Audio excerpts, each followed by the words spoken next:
All right, Mike, let's start off by saying Happy New Year to everyone. And I hope everyone enjoyed the holidays and now we're all back to work. So Yeah.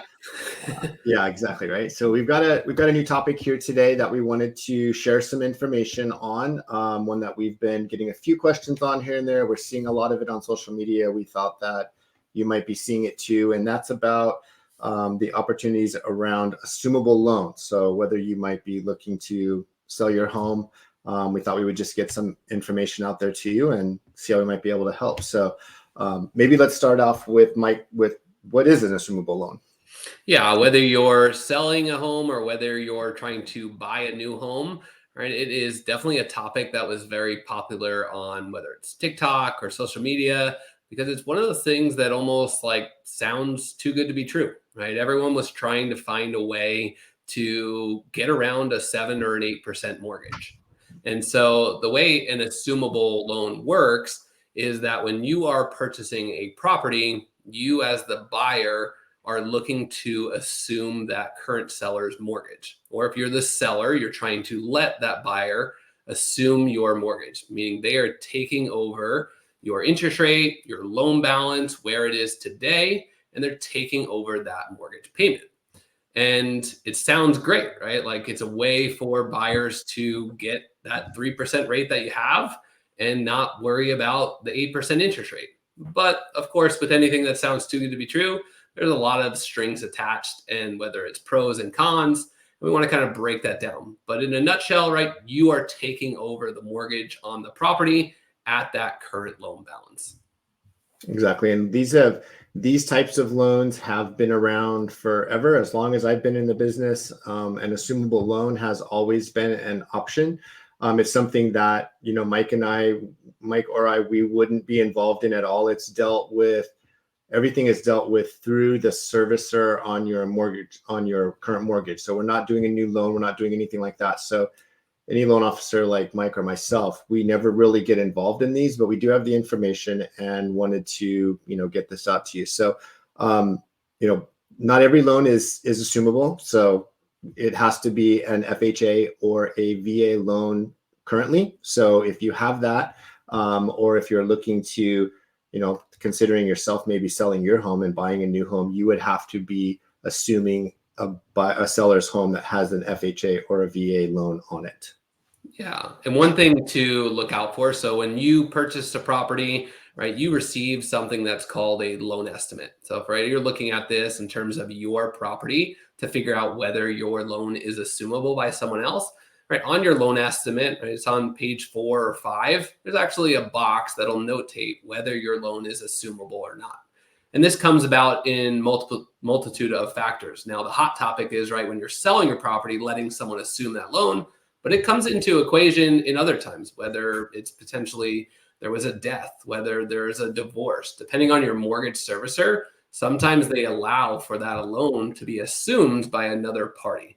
So not just the case of selling the property. That just became prominent because of how to get around high interest rates. But there's a lot of vehicles for this to be used when you're having the mortgage that is actually assumable. Exactly. And as a seller, so if we're looking at this and thinking like, okay, as a seller, how do I make this an option for a buyer? Because obviously a 3% interest rate is much more attractive than say, interest rates today are somewhere 6 to 6.5 to 6.75, something in that range, on a government loan or an FHA or VA loan. That 3% mortgage sounds much more attractive. So, one thing that you as a seller, if you were entertaining this, are looking at is like, okay, this sounds like a great idea, but the buyer's taking over my loan, but you want to get the equity that you have built into this property. You need those funds so that you can move on and purchase the next property that you're looking to buy. So Mike, talk about that a little bit. Like we have some programs that will help with that, and maybe touch on that. Yeah, because right, that's the key here is that you're only taking over what is existing on the mortgage. So if there's only $300,000 remaining, that is all that's being taken over. So for example, let's say the home value today, right, it's appreciated. The home is worth now $600,000.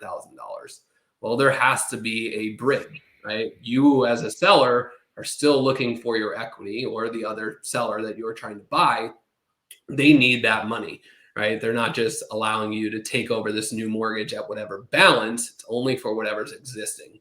So there's a couple of things, right? You can come up with the funds, right? And come up with the larger down payment to take over this mortgage, which is definitely an option. Now, in today's market, right, most home buyers are putting anywhere from 10 to 5% down, right? That's the average down payment. So how do we get around that? Well, there are second mortgage products where you can bridge that difference. So let's say you have a $600,000 purchase price, a $300,000 loan balance. So you're trying to come up with, say, a $200,000 second mortgage to bridge that gap and get that seller their equity. Or To keep in mind is that most of these second mortgage, right, they're higher risk. They're in second position on this property. They need to be approved by that first mortgage that you're assuming. And sometimes, and most of the time, they are at a higher interest rate. So what we have to take a close look at is, okay, what's the blended rate here, right? I may have a 3% rate on this balance, but if it's a low balance and a 10% rate, say on a higher second mortgage, well, it might negate that benefit of that lower mortgage, and you may be better off with a 6% mortgage at a total balance, right? So a lot of factors to be considered when you're looking at that second mortgage as an option. But it's nice to know there is an option.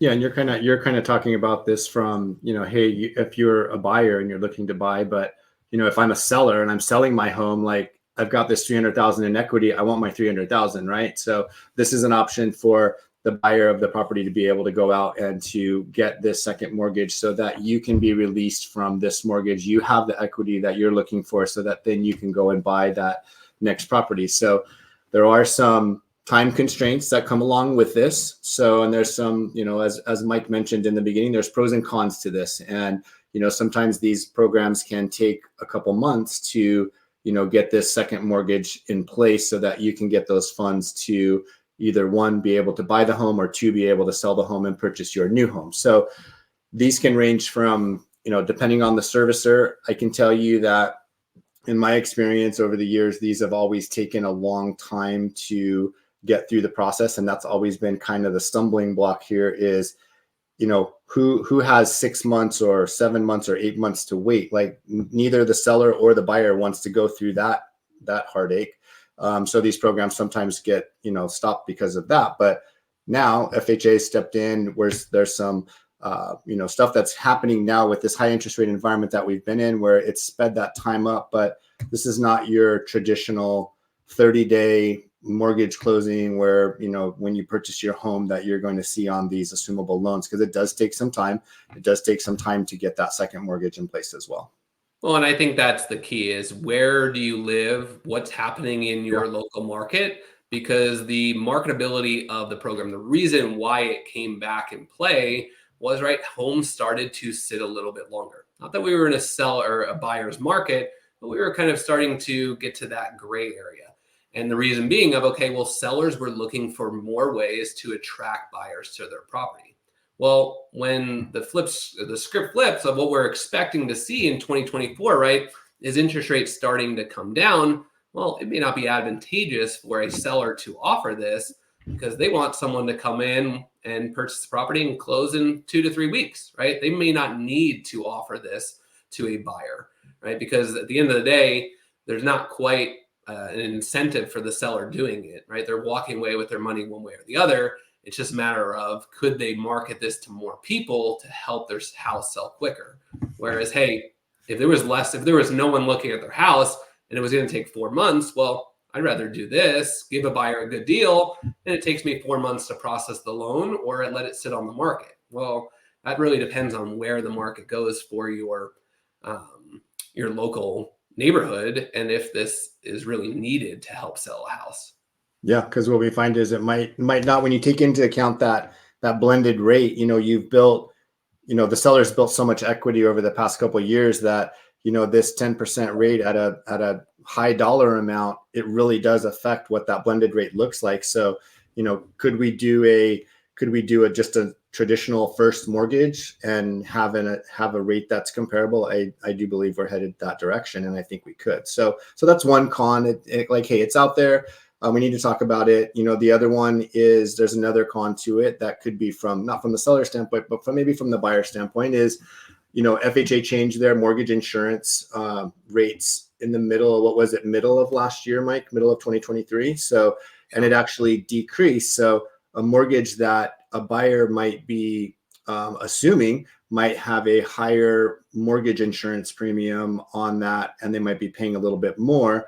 The goal here, once again, that buyer's real incentive here is that 3% interest rate that you have, or 3.5 or 4, whatever it might be. So something else to look at, but that really is dealt from the buyer standpoint. So we're kind of flipping back and forth a little bit here, talking about you as a seller, talking about you as a buyer, but those are some things that we would be looking at to help you.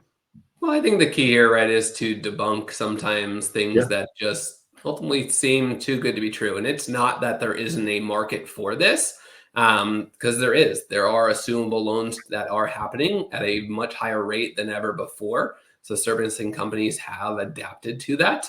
But really, it just depends on the exact scenario to know if it's beneficial for both seller and buyer. And the important part is to use us, even though we may not be involved in the assumable portion of it, in the processing of that, because the servicing team is. We would be a part of the second mortgage process, right, to bridge that gap if we're an option. But really, we're here to give you all options, whether it's beneficial to you or not. That's our job, to break it down, to figure out, an assumable loan works or doesn't work. I know it's easy to get lured in of a nice TikTok video that's like, you can get a 3% mortgage rate. Well, yes, but some strings attached to it. Yeah. And like Mike said, we're not involved in it, but we're here to help you, make sense of that, whether you're thinking of selling or you're thinking of buying. So we can definitely help you. So we look forward to answering any questions you have around assumable loans. I'm sure you've seen it. So I hope that this helps you. And, as always, we want to be bringing some value to you here, and hope this is bringing some value to help you answer some questions when you're kind of deciding what's happening. Hey, we are seeing interest rates come down. We do feel very positive about the market here in 2024, and look forward to continuing to bring these videos to you. Yeah, definitely send us an email with topics that you feel relevant that are pertaining to your house, because we'd love to expand this and get you more information. Absolutely. So look forward to seeing you on the next one. Thanks so much for watching.